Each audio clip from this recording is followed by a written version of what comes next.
तर तर बघा, ही CRDI सिस्टम असलेली गाडी आपल्याकडे BS4 common rail direct injection system. तर आपण आता आपल्याकडे काय येते, ह्या अशा गाड्या जर आल्या तर आपल्याला ह्या गाडीचं कधी काय खोलायचं, समजा गाडी लोड घेत नाही, गाडी पळत नाही, गाडी अचानक बंद पडते, असं प्रॉब्लेम आलं तर आपल्याला कळत नाही की गाडीमध्ये काय प्रॉब्लेम आहे. या गाडीच्या कॉमन रेलमध्ये प्रॉब्लेम आहे, PRV मध्ये आहे, प्रेशर सेन्सरमध्ये आहे, हाय प्रेशर पंपामध्ये आहे, का ECU मध्ये आहे, किंवा सायलेन्सरमध्ये आहे. आता 3 लाखाचा सायलेन्सर आपण या गाडीला दिलाय, पण त्याची माहितीच आपल्याला नाही, तर काय उपयोग आहे. तर अशा ह्या सर्व गोष्टीची माहिती आपल्याला असणं गरजेचं आहे, तर आपण याच्याबरोबर चालणार आहे. तर आता जो हाय प्रेशर पंप यामध्ये दिलेला आहे, आता काय काय आमच्यासारखे मेकॅनिक मध्ये गाडी लोड घेत नाही म्हणून आलो आणि बघायला गेलो ह्याचा शिशीचा बोल्ट कुठं आहे, थोडं डिझेलच वाढवू, अरे ह्या सर्व गोष्टीला याच्यामध्ये प्रतिबंध करण्यात आलेला आहे. तरी सुद्धा काही काही लोकांनी ह्याचा तज्ञपणा शोधून काढला आणि त्याचा शिशीचा बोल्ट हुडकूनच काढला. जाऊ द्या, ते सोडून द्या विषय, तो आपण योग्य नाही.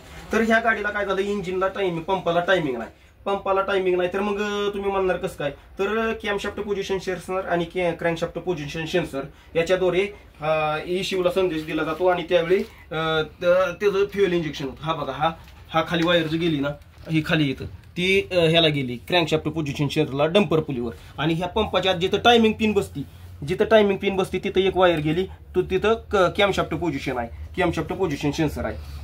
त्याच्याकडून ECU ला संदेश दिला जातो आणि त्याच्यानंतर इंजेक्टरला कळवलं जातं की तुम्ही आता स्प्रे करा. आता बघा, ही कॉमन रेल ह्याला टायमिंग नाही म्हणजे कसं आहे, तर क्रँकशाफ्टचा गिअर आणि कॅमशाफ्टचा गिअर हे दोन्ही एकमेकाशी मेश असतात. आता ह्याच्यामध्ये ह्याला टायमिंग नाही, परंतु लेलंड गाडीमध्ये हा कॅमशाफ्ट पोझिशन सेन्सर आहे, तो कॅमशाफ्टच्या गिअरवर न देता तो पंपाच्या ड्राईव्ह हाऊसिंगवर दिलेला आहे. त्याच्यामुळं तिथं पंपाला स्वतःला टायमिंग नाही, परंतु कॅमशाफ्टचा गिअर आणि FI पंपाचा गिअर दोन्ही एकमेकाला मेशच करावं लागतात, त्याच्याशिवाय नाहीतर अन्यथा गाडी चालू होत नाही. का तर त्या पंपाचा गिअरवरील दात आहे ते टायमिंग ते कॅमशाफ्ट पोझिशन चेंज करू शकत नाही, त्याच्यामुळे तो ड्राईव्ह हाऊसिंग दिल्यामुळे तो इथं थोडा प्रॉब्लेम आहे. पण टाटामध्ये तर काय, हा तुम्ही गिअर नाही फिरवून नाही बसवला तरी सुद्धा गाडी चालू होती. आता आपण काय महत्वाचं काय चेक करू माहिती का, तर आपली गाडी चालू होत नाही. समजा जर तुमची गाडी चालू होती, तुम्ही गाडी चालू केली की गाडी चालू होती, मग गाडी चालू होती तर मग पंप ओके असं समजावं लागेल.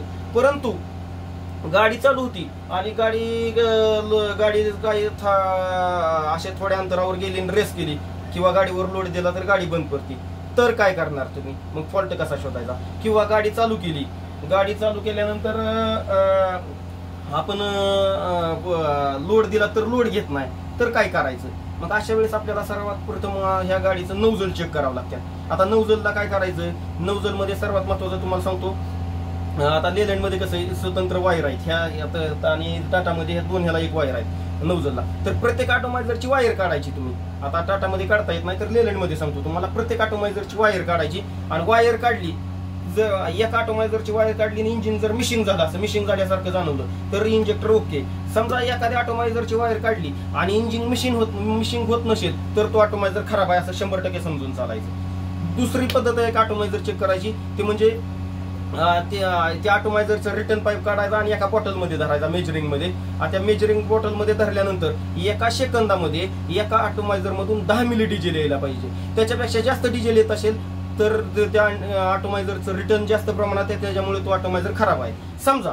याच्या व्यतिरिक्त आता टाटामध्ये काय केलं, सगळ्या ऑटोमायझरचं रिटर्न इथून पाठीमागून दिलं, इथं 6 नंबर ह्या सिलेंडर हेडच्या पाठीमागून हा बोल्ट येतो. तर ह्या गाडीचं तुम्ही कसं चेक करणार, तर ह्याचं काय करायचं, 30 सेकंदात 6 इंजेक्टरचं रिटर्न इथं चेक करायचं.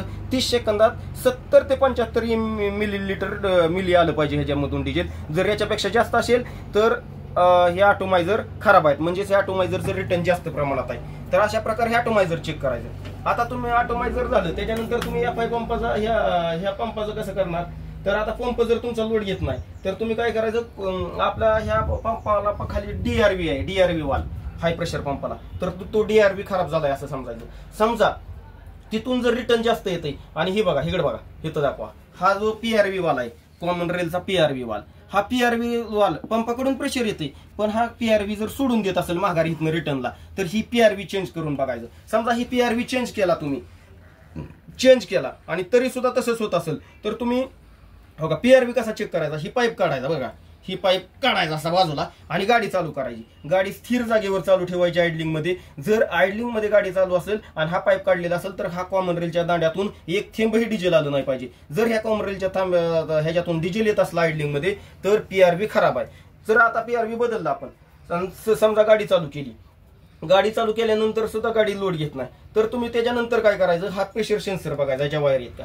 जर हा प्रेशर सेन्सर कॉमन ही जर ओके असेल तर कॉमन रेल मध्ये दुसरा प्रॉब्लेम नाही. याच्या व्यतिरिक्त काय होतं, इथं एक आपला मीटरिंग युनिट आहे, इथं दाखवा. ही मीटरिंग युनिट पंपाचं, समजा ही मीटरिंग युनिट 2 टाईपचं असतं, ओपन टाईप आणि क्लोज टाईप.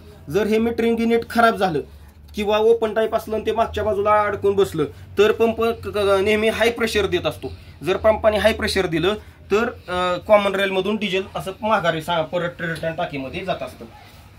तर तो कॉमन रेल हा मीटरिंग युनिट पण ओके आणि तरी पण गाडी लोड घेत नाही, तर तुम्ही परत पंपच तुम्हाला खोलावा लागतो. पण त्याच्या अगोदर तुम्हाला एक सांगतो पंप खोलायचा कसा.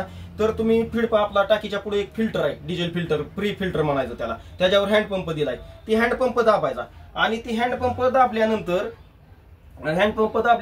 हा बघा टाकीचा ह्याचा मेन पाईप आहे, हा मेन पाईप. जर ज्यावेळेस मेन पाईप फीड पंप दाबल्यानंतर ह्याच्यातून डिझेल येत असेल, या पाईपातून पंपातून जर डिझेल आलं तर तुम्ही असं समजून जायचं की हा पंप खराब आहे, याचे प्लंजर काम करत नाही. कारण तुम्ही गाडीत बंद असताना आणि तुम्ही फीड पंप दाबला तिथं तर याच्यातून डिझेल यायला नको आहे. जर याच्यातून डिझेल आलं तर पंप खराब आहे. अशा प्रकारे तुम्ही पंप आणि नोझल हे 100% गाडीवर चेक करू शकता. अशाच नवनवीन व्हिडिओसाठी लाईक, कमेंट आणि शेअर करा.